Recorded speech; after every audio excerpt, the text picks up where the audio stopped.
જય માતાજી। તો સ્વાગત છે તમારા બધાનું મારા નવા બ્લોગમાં।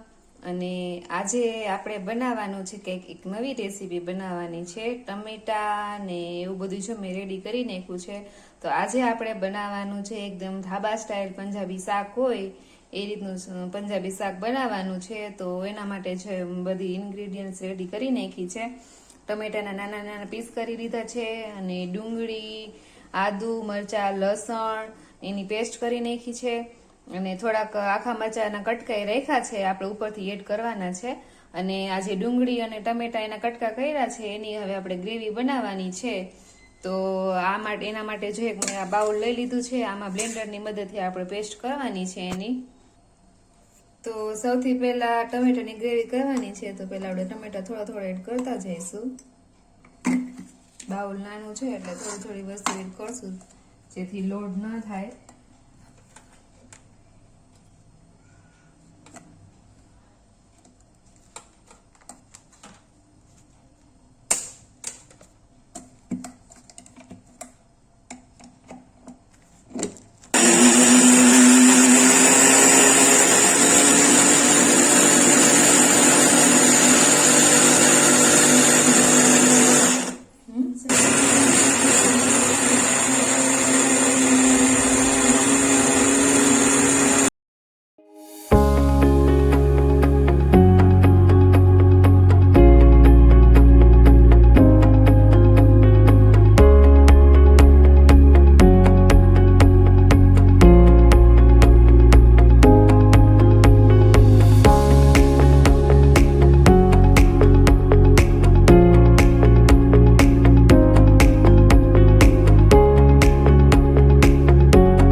પહેલા તો આદુ મરચાની પેસ્ટ ને લસણની પેસ્ટ ને બધું નાખ્યું અને એ બધું બ્રાઉન થયું એટલે ડુંગળી આપણે નાખી દીધી છે અને બટર એડ કર્યું છે જેથી સારો ટેસ્ટ આવે અને હવે આ સરસ રીતે એકદમ ચડી છે. જો કે બ્રાઉન જેવું તો થઈ ગયું છે એટલે હવે આપણે ટમેટાની ગ્રેવી આમાં એડ કરવાની છે.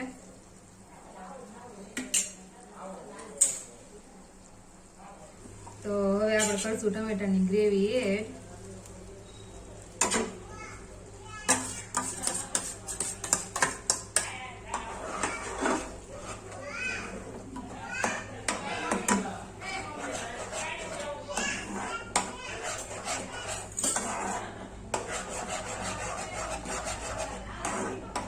અને આને પ્રોપર એકદમ મિક્સ કરીને પછી થોડીક વાર ચડવા દેવી પડશે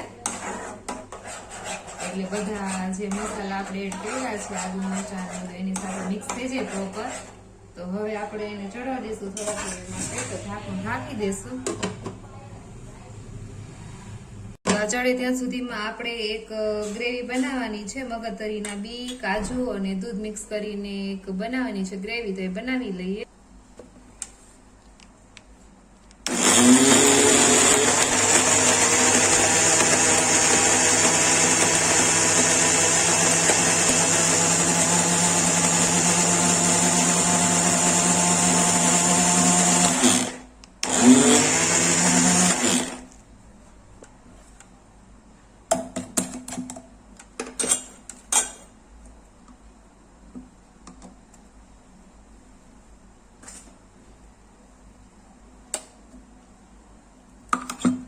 તો જો સરસ મજાનું એક આપણે જે ક્રીમ વ્હાઈટ ક્રીમ હોય એ રીતની પેસ્ટ રેડી થઈ ગઈ છે. કાજુ, મગજતરીના બી અને થોડુંક મિલ્ક એડ કર્યું હતું. તો આ ટમેટા આપણે જે તો આ ચડી જાય એટલે આપણે એને આ ગ્રેવી એડ કરવાની છે. તો કાજુની ને મગજતરીની બીની ગ્રેવી રેડી થઈ ગઈ છે અને ટમેટાનું જે પ્યુરી ચડે છે ત્યાં સુધીમાં હજી એક બીજું કામ કરવાનું છે. તો મેં શાકમાં નાખવા માટેનો એક રેડીમેડ જાનકી પનીર ભુજીનો મસાલો લીધો છે. તો એ પેકેટને આપણે દૂધમાં મિક્સ કરીને કરવાનું છે પ્રોપર. તો મેં થોડુંક દૂધ લીધું છે અને હવે એમાં મસાલો એડ કરીશું.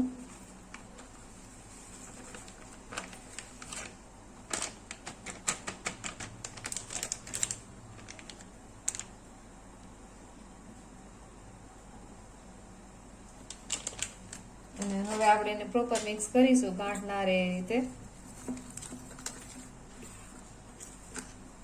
તમે ઘરે બનાવેલો મસાલો પણ એડ કરી શકો છો. આમાં મેં રેડીમેડ મસાલો આવે લીધો છે પેકેટ. અને આ જાનકી વાળાના તો ઘણી બધી ફ્લેવરમાં મસાલા આવે છે.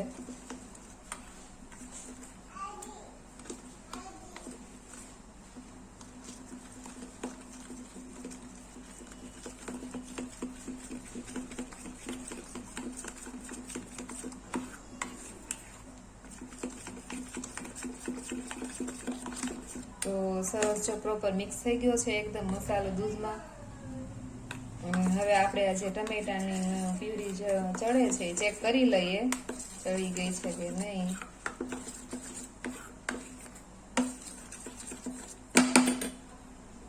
તો આપણે ચેક કરી લઈએ. આઈ થિંક હવે ચડી ગયું હશે. ગેસની ફ્લેમ થોડી સ્લો કરી નાખશું.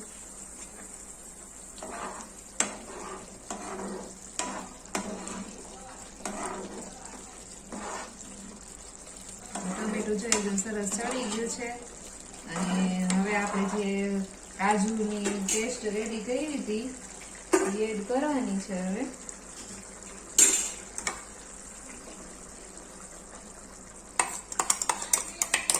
આનાથી એકદમ ફાઇન ટેસ્ટ આવશે.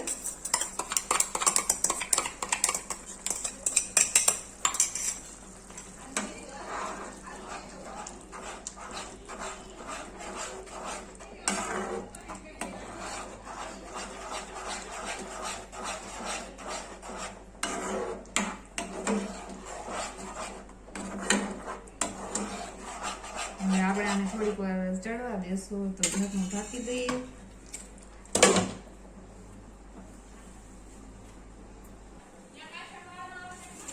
તો 5 મિનિટ જેવું થઈ ગયું છે ને આપણે ચેક કરી લઈએ. હવે આઈ થિંક મિક્સ થઈ ગયું છે.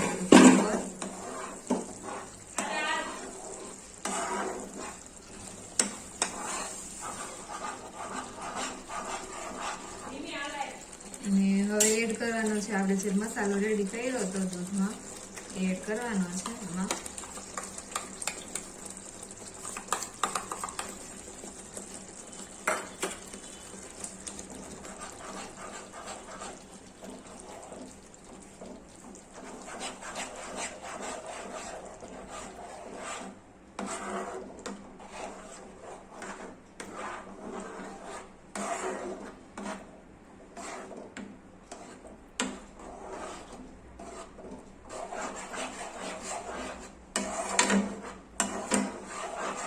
રેડીમેડ મસાલો હોય એટલે એમાં બધા મસાલા એડ કરેલા હોય, હળદર ને ચટણી ને એવું.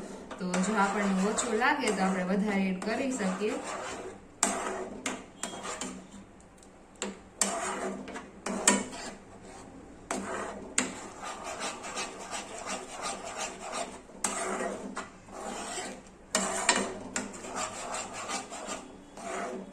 અને આપણે કઈ આમાં એડ કરવું પડે એવું લાગતું નથી, બધું સરસ એકદમ પ્રોપર જ છે, મસાલા બધે દેખાય છે. સાથે આપણે થોડી કાશ્મીરી ચટણી છે થોડીક નાખીશું, જેથી કરીને એકદમ સરસ રેડ કલર થાય.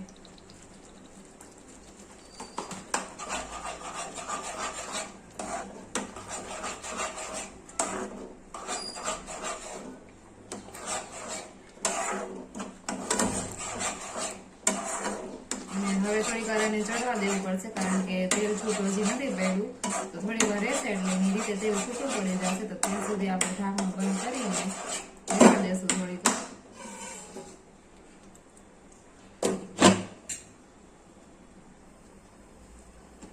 તો જો તેલ છૂટું પડી ગયું છે અને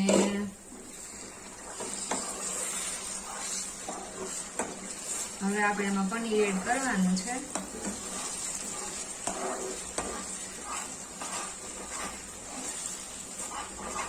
તો પનીરના મેં ખમણ કર્યું છે નાનું નાનું, અને નાના નાના પીસાઈ કર્યા છે. તો પેલા આપણે જે ખમણ કર્યું છે એડ કરી દઈશું.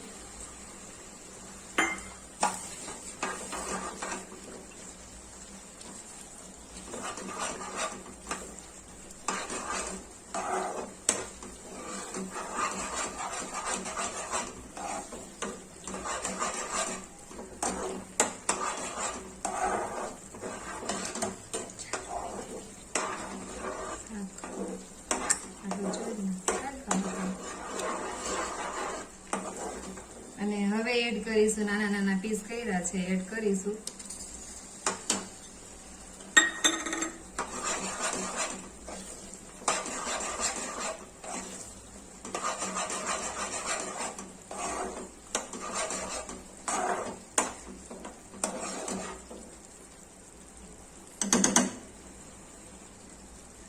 તો પનીર નાખી દીધું છે અને હવે આપણે જે ઉપરથી ઓલા મરચા નાના નાના કટકા કર્યા હતા આખા મરચાના એ એડ કરવાના છે.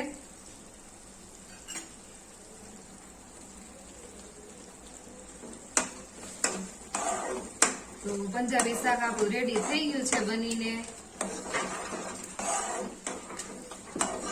સરસ મજાનું એકદમ સ્પાઈસી અને એકદમ આપણે ઢાબા સ્ટાઇલ જ બનાવ્યું છે.